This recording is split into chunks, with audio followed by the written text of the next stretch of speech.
Hi guys, and welcome back to Nighttime. My name is Emily Aaron, and today we have a super exciting show for you all.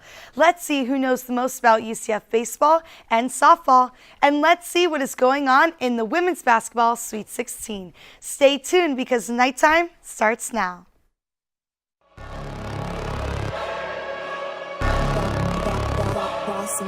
Things gon' change when I really hit the field. Undefeated chance, man, you know what's the deal. Tryna find a kid, I'm in the field doing drills. Boy, you just a sucker, you ain't never keep it real. 3 rings in my hand, I'm a warrior to the max. When I hang it up, they gon' have to give me plaques. Step up in the building and I only bring the facts. When I make a highlight, they gon' replay, run it back. Okay, always locked in, now I don't got time to lax. Saying he the best, he could take a lap. Batted 1,000 when you check the stats. Boy, is you ready? You ain't gotta ask.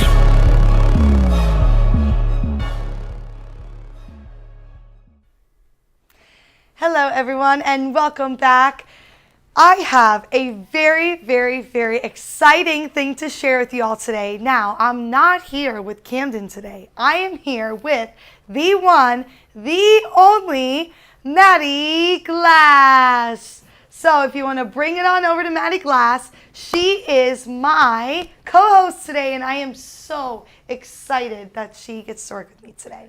Maddie.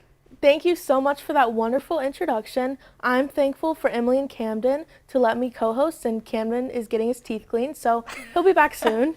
I'm even more excited to introduce a first-time on-air debut, Elliana Tonghini, and of course, seasoned veteran, nighttime guest, Andrew Montana. How are you guys doing today? I'm doing great. I'm so excited to be on air with Maddie and Emily, and of course, Andrew. How are you doing? I'm doing great. Congratulations on your debut. I'm just happy to be on a show without Camden for once, but seasoned veteran for nighttime. I think I'm just seasoned veteran for tennis. Definitely. At least he didn't say me, so I won't cry on air. But let's throw it right into men's tennis. We are on a winning streak of 1. Congratulations to our men's tennis team. But we did lose to Ohio State in a game.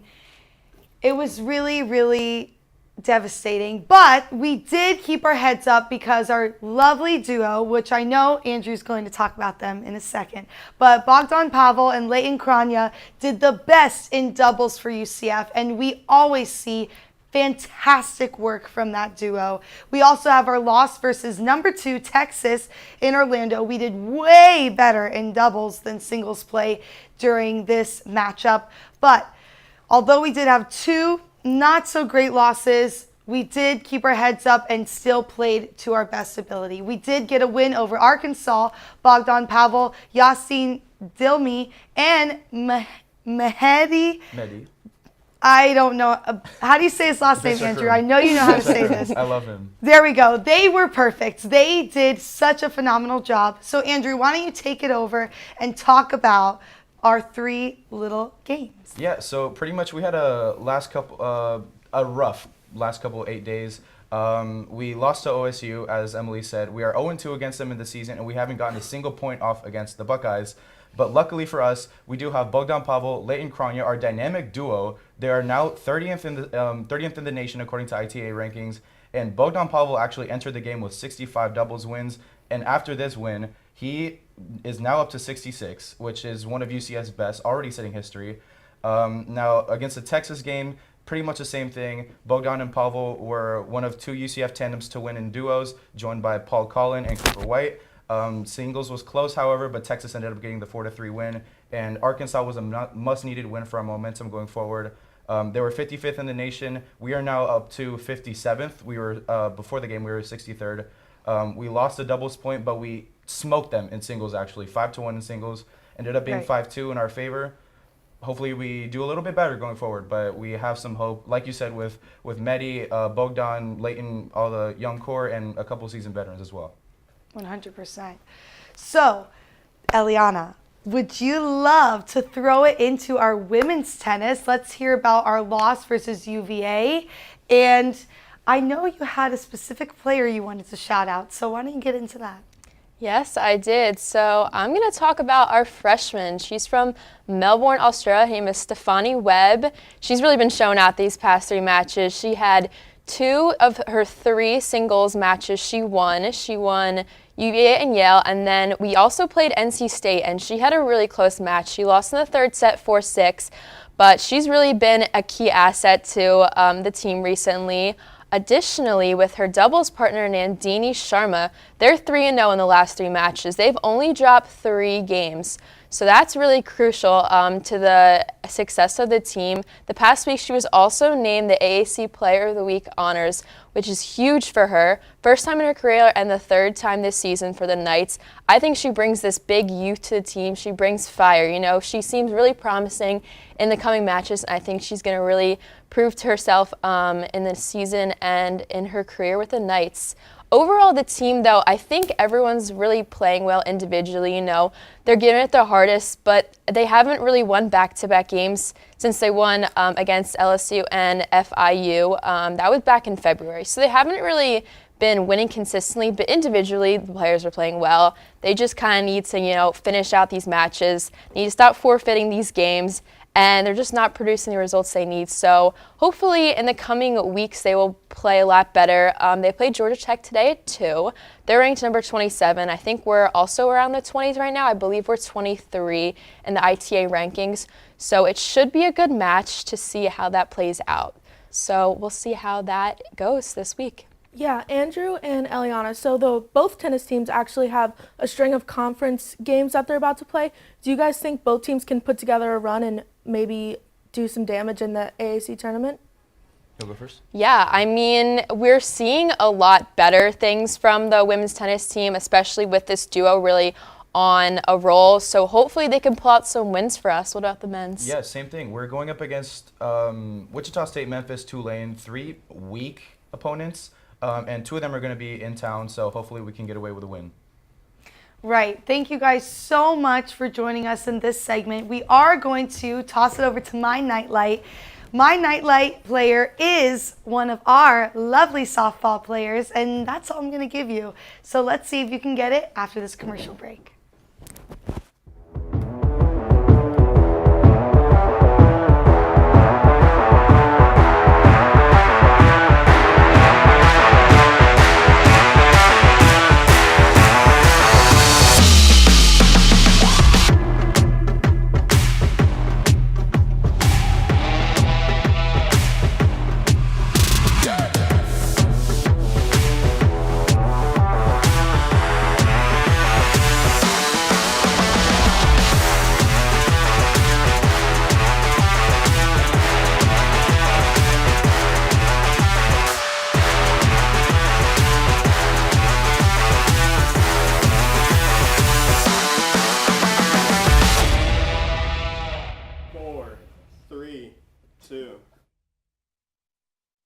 Alrighty guys, if you haven't guessed my nightlight player, it is the one, the only Sarah Willis. She is a junior and a pitcher and outfielder for our UCF softball team. In 2021, she was named to the Pac-12 All-Freshman team, and in 2022 had a scoreless outing in 4 appearances. She is a phenomenal player, and we are so grateful to have her on our softball team.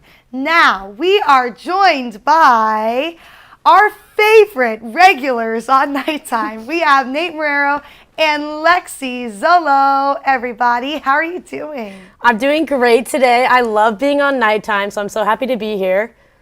Yeah, I'm just happy to be here. All of a sudden, Camden's gotten a lot smarter. So Smarter. Well, you're funny, Nate.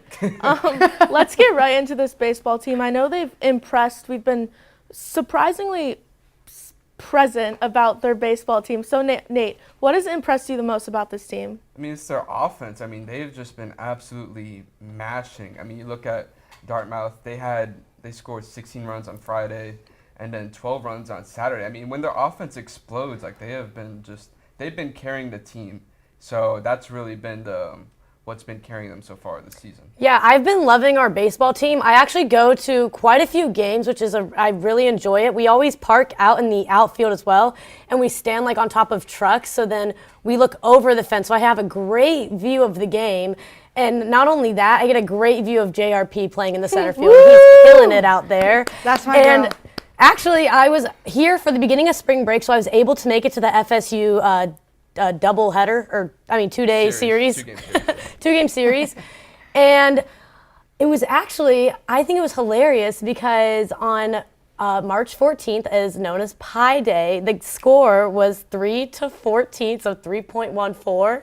That was, I like that. Fantastic stat, Lexi. But I was excited about this game because FSU is ranked 21, and we absolutely killed them, which I think is huge. But then also, I mean, you got to give FSU the benefit of the doubt because they were throwing bullpen players. But I mean, a win is a win. Yeah, no, they really that sweep against FSU was huge for them.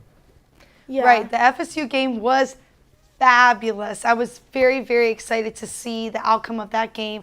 Andrew Sundin and Nick Romano both had 4 RBIs, and our defense was just great. Our 3-game series versus Dartmouth, we took them by a landslide. They just couldn't keep up with us. And the structure you're seeing on the team, we are definitely growing, and you can definitely see how everybody is working together and shape-shifting to make wins like that. And it is just phenomenal because, just like Lexi said, she was able to see it in person. And Lexi, can you back me up on this? They definitely are doing way better right now. Oh, yeah, definitely. I mean, they were on a 5-game winning streak other than they lost to North Florida the other day, which I honestly did not expect because last time we played them, we won 10-3, and I was actually It was at that very game. close until the end, though. The 7th inning is what broke that tie. Yeah, unfortunately. Yeah, UNF walked it off. So, I mean, they were up 2-1. I think they were down to their final out, but I think the 5-game winning streak really showed like what this team is made of. The hitting was great. The pitching was even good. I know,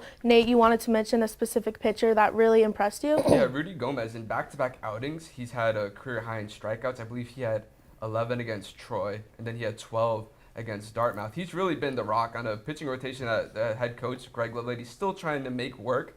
Dom Stagliano's also been pitching very well, so he's probably going to move back into the weekend rotation. And it's just a matter of kind of finding who's going to go on Sunday, who's going to be that third guy. Cam Leiter has a lot of potential, but as a freshman, he's still trying to find his way. So if they can figure out their pitching rotation and their offense can continue to produce how they have, they're going to be okay.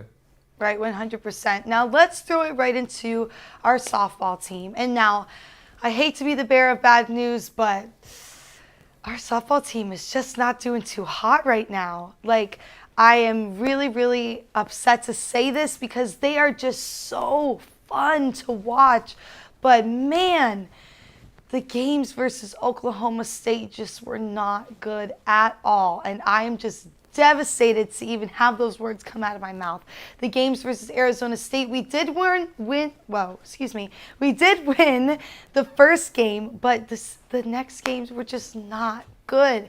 Now, Nate and Lexi, do you have any input on how we can change some of the things that we're doing to add to our softball team? Because obviously some things are just not working out right now. I mean, we are about to get into our conference games now, which I think will be a little bit easier on us. But I mean, I know we took that L to Oklahoma, but I mean, they are ranked number 2 in the nation, so I would say it's no biggie.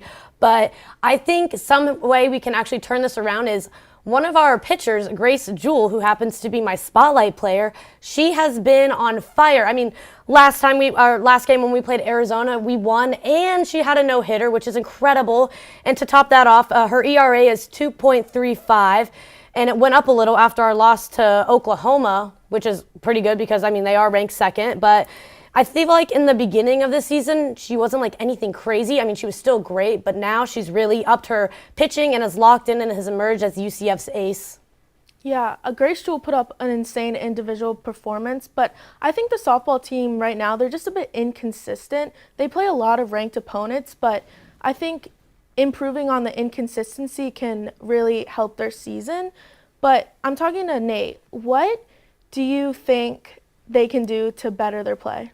Well, I mean, I think you're right. They've been very inconsistent. Sometimes they pitch well, and then like their offense doesn't show up. Then sometimes their offense shows up, but they don't quite pitch as well. And a lot of it's like they've had sky-high expectations heading into the season after hosting a regional and winning it. And I think sometimes that can get to a team too. I mean, the pressure. Yeah, they're 0-5 on the road too. Ridiculously tough schedule as well, and they've held their own. It's not like they've been getting blown out by good opponents. So I mean, I think though they're gonna have to figure it out by conference play, but it doesn't get any easier. Wichita State's ranked 22nd, they're 24-6, so they're gonna have to figure it out. But they're more than capable of figuring it out. They did it last year. They can do it this season. 100%. I completely agree with everything you just said, Nate. They are working on it. We just need to, do a little bit of shape shifting, fix some things here and there, and I think we'll be ready to go. But let's throw it right into everyone's favorite part of nighttime. It is my trivia. So unfortunately, I did forget the whiteboards. I don't know where they are. They grew legs, I guess, and ran away. So we're going to do it with numbers today. We're going to do 1, 2, or 3. Just please, Lexi, no cheating. I'm just kidding. Lexi never cheats. She actually knows like a lot of the answers. So we're just going to get right into it. So let's start with question number 1. Who had the most RBIs in the game versus North Florida? Now this is baseball, everybody. Number 1, Lex Woodicker. Number 2, Ben McCabe, or number 3, JRP. Was it the first or second game? Because they played them twice this season. The second game. Second game. The most recent one. Okay. All right, ready? 3, 2, 1. What did we all decide? I said Ben McCabe. I see Lexi did too. Yep. Nate was probably right. He had a different answer. Well, let me just tell you, the point goes to Nathaniel. He was spot on with that. Good job, Nate. All right. I was ready to laugh in your face. Number 2, question 2, everybody. Who was UCF baseball's first coach? Oh, geez. Number 1, John Green. Number 2, Joe Layton. Or number 3, Jay Bergman. All righty. 3, 2, 1. All right, let's see. I might go over. I'm seeing a 3 from Nate, 2 from Lexi, and 2 from Maddie. Well, Nate, you are just on fire because it was number 3. Wow, everybody. All right, we are on to question number 3. When was UCF's softball team founded? 1, 1986, 2, 2002, or 3, 1999. All righty, I'm going to give you the countdown. 3, 2, 1. Let's see. Lexi's saying 3, Nate and Maddie 2. Well, the answer is 2002, and yes, that is I got one number right. 2. All righty, last and final question. Number 4. What is one of the assistant coaches on the UCF softball team?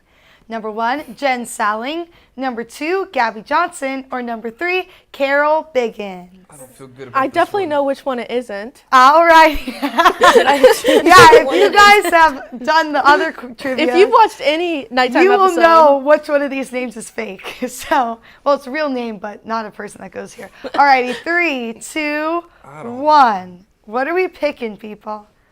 All right, everyone's saying 3, and Lexi saying originally 1. had Gabby Johnson. Well, Lexi, you are right. Oh, your yeah. Let's go. Shout out to Gabby Johnson. She went to Emily's high school. Right, She's shout out a to Gabby Johnson. Nighttime legend. Thank you for letting me use your name for almost every trivia. Alrighty, so let's throw it right over to Maddie for her nightlight. My nightlight is a baseball player. I'm sure you can guess he had a great series recently. So let's throw it to commercial. Welcome to HCF Hot Takes. I'm Johnny Jackson. We've got Emily Aaron to my right and Maluka Costa to my left. Hello and welcome to our segment of Hot Ones. I'm here with Noah Kemper and Grant Wheeler. Yep, I knew that. Grant Wheeler. Listen, I'm a Bulls fan, but I just can't ever argue against LeBron. I watched him my whole life. I've been going back and forth with this debate for a long time. It's got to be Michael Jordan. Whatever she wanted. I would wake up in a maid costume for Doja Cat. Brutal. Jeffrey Laux, no question. Richie, I would give it to Richie. It is not Richie. It is not Richie. No, it's Jeff. Richie's pronouns are he, they, because he cannot be him. What? Oh, wait a second. I'm gonna have to also agree and say Jeff. He always is spiffy. It might be Cameron. Cameron's had some good fits. Out of the women, Norelli always dresses really, really cute. Brother. That went so awful. It's basketball. College football, I think, is the best sport to watch. If you don't like soccer, it's because you suck at it. I think college football is the best. Thanks for watching. I hope you guessed it. It is sophomore catcher Andrew Sundin. He's hitting .455 on the season and has only 4 strikeouts in 14 games played. He won AAC Conference Player of the Week after a fantastic series against FSU and Dartmouth. Now, the college basketball season has come to an end for UCF, and we played a few postseason games. I know Lexi wants to talk about the women's basketball conference games. Yes, actually, we played the 7th seed team, Tulsa, and we beat them, thankfully, because Layla Jewett was incredible. She had 20 points to lead the night, but unfortunately, we could not keep it going against Memphis. That was a heartbreaking loss. We just couldn't figure out how to take the lead in that game, but honestly, I would say it's a really good season for our women in their rebuilding season. I feel like next year, all we can do is go up from here. Definitely. And I know the men's basketball had a similar journey in the conference tournament. They won versus SMU but lost to Memphis. But they actually did make the NIT. They had a win versus Florida. Lexi, do you want to talk about that? Yeah, they blew out Florida and they held them under 50 points, which is incredible.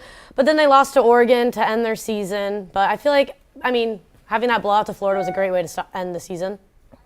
Right, 100%. Most definitely. We're seeing great things from our basketball teams, plural, because both of them are just great. Although we may not be winning here and there all the time, we definitely see them put in the work and put up a fight every time that they play. And I'm very proud of them, both teams, because it takes a lot to lose games and still keep your head high and get those wins here and there and still come back with a fight. And they do that. And it's really, really strong of both teams. And I'm super excited to see what happens next season, because if it's anything like this season, I know they'll definitely put up a big fight. So let's get into our women's college basketball in the Sweet 16.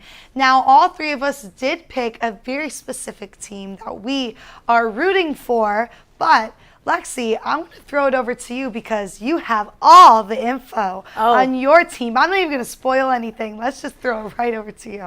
Obviously, the team I picked is South Carolina. It was the obvious choice. They're going on their 5th ever perfect undefeated season. They are currently 34-0 right now. And to start off this tournament, I know they are playing UCLA, which will definitely be a tough one for them, I would say, because when we first played UCLA, it was a pretty close game, and every other team that South Carolina has played, they've completely blown out. And this game, it was they are 73-64. But I think South Carolina is gonna win because they have all the leads. They have the most blocks per game, points off the bench, defensive field goal percentage, rebound margin, and scoring margin. And I would say their only weakness is they just don't force turnovers. But I feel like when they played UCLA though, it was a tougher game because they were losing in the first half, but then they ended up taking the win. And when they played UCLA, they had 15 blocks, and they out-rebounded them with 48 rebounds. And UCLA turned the ball over way more. But I feel like a player they're definitely going to have to be on top of on the UCLA team is Charisma Osborne. She scored 36 points in her last outing against Oklahoma. And South Carolina needs to look out for her because she does have the ability to take over a game. But a player that also makes South Carolina really stand out has got to be Aaliyah Boston. She's an insane defender. She's got 20 double-doubles currently, and last season she had 30, so she's on a roll. But her stats did go down a little bit this season just because this team has a lot of depth, and she can focus on her energy on improving in other areas of her game. Yeah. And I can see South Carolina actually matching up with UConn. They're on the other side of the bracket. They're set to make their 26th straight Sweet 16, which is absolutely crazy to think about. They're the number 2 seed this year, and that's with missing one of their best players, Paige Bucher. She's out with an injury. And Azzy Fudd has missed 22 games, but she's back, so I'm rolling with the Huskies. In their first round matchup, they scored 95 points and won by 43. They're actually 22-2 when they score 68 points or more, and they're facing up against Ohio State, which on average gives up about 68.2 points per game. I'm a little concerned about Ohio State's ability to force turnovers since the Huskies often turn the ball over more than their opponent. But I just think their talent outmatches the Buckeyes. UConn is just such an incredible program, and I really think that they're going to be matched up with South Carolina in an amazing final game.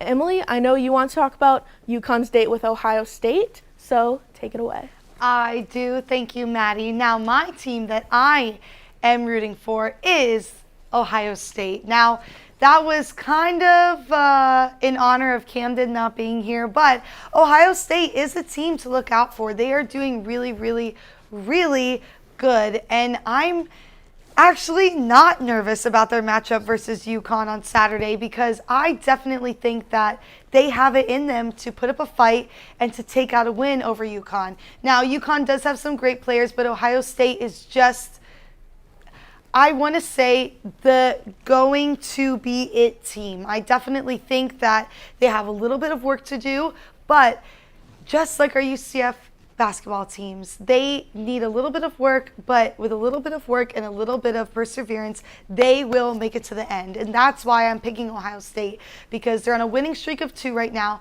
They're 27-7 overall and 12-6 in conference, and they beat number 6 North Carolina on Monday. And that's a big win for them, beating a number 6 ranked team. And I'm just super excited to see what Ohio State does, and I'm super excited to see our little matchup, Maddie. I am too. I think Ohio State's really good. They have Taylor Mikesell. I think she averages like 20-something points per game. Right. I might be wrong on that, but I also think an interesting matchup could be LSU, and I believe they're playing, I actually forgot, but they have a amazing sophomore scorer. She averages like 23 points per game, so I'm really excited for that matchup. Lexi, who do you have taking home the national title? Definitely South Carolina. I mean, come on. I know. They're undefeated. It's amazing. They'll be the 5th ever team to ever have a perfect season, which, I mean, it's just insane to think about. I know UConn had one. I think Baylor, I want to say. But, yeah. Any other thoughts? I'm just really excited for this tournament. I mean, I've never really been too big on basketball, but ever since being in HTF, you know, I've been following along now, and I'm just really excited to see. There's a bunch of great matchups, so I think this will be a really exciting tournament to watch. I completely agree with you, Lexi. I'm super, super excited to see the outcome of this tournament. I'm excited to see me and Maddie's matchup, and I'm excited to see how your team does, Lexi. I'm very, very excited for the whole thing.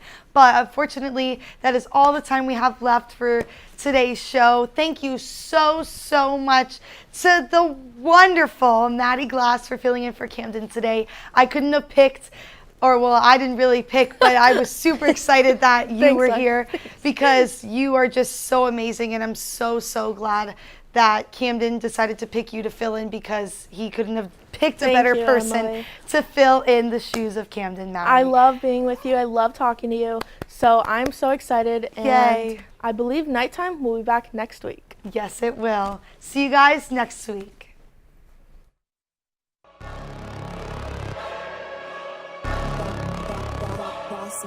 Things gon' change when I really hit the field. Undefeated chance, man, you know what's the deal. Tryna find a kid, I'm in the field doing drills. Boy, you just a sucker, you ain't never keep it real. 3 rings in my hand, I'm a warrior to the max. When I hang it up, they gon' have to give me plaques. Step up in the building and I only bring the facts. When I make a highlight, they gon' replay, run it back. Okay, always locked in, now I don't got time to lax. Saying he the best, he could take a lap.